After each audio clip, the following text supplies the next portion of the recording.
I went to the bank that morning to withdraw some money. When the teller handed me the cash, my heart skipped a beat. I counted quickly. There was $100,000 in my hands, but my bank balance was only $10,000. I realized immediately, but the teller had made a huge mistake. I stood there frozen, torn between greed and conscience. After struggling inside, I finally decided to do the right thing. I stepped forward to return the extra money, but the teller was busy playing games on her phone. Impatiently, she waved me away, telling me to leave. I tried to explain that there had been a mistake. She glared at me and snapped that once a customer left the counter, the bank was no longer responsible. I opened my mouth to tell her she had given me $90,000 too much.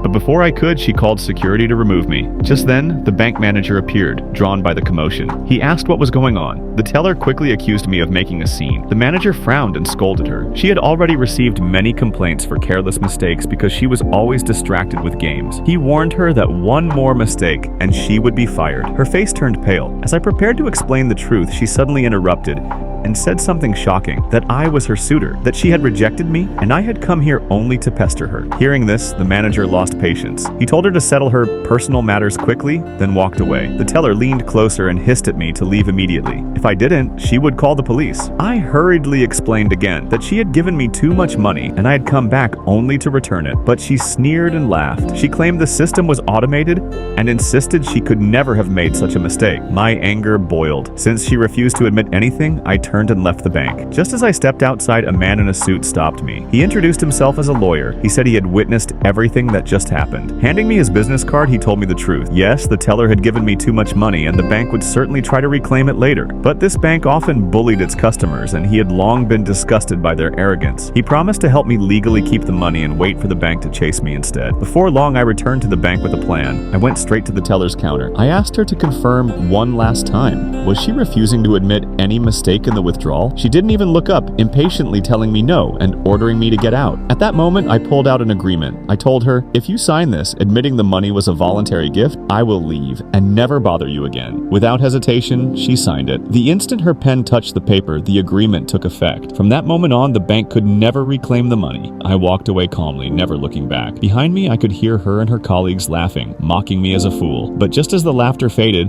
the accountant rushed over with panic on his face. He asked if she had given a customer too much cash. He had just checked the accounts. There was a $90,000 discrepancy. The teller froze in place. Her smile vanished instantly.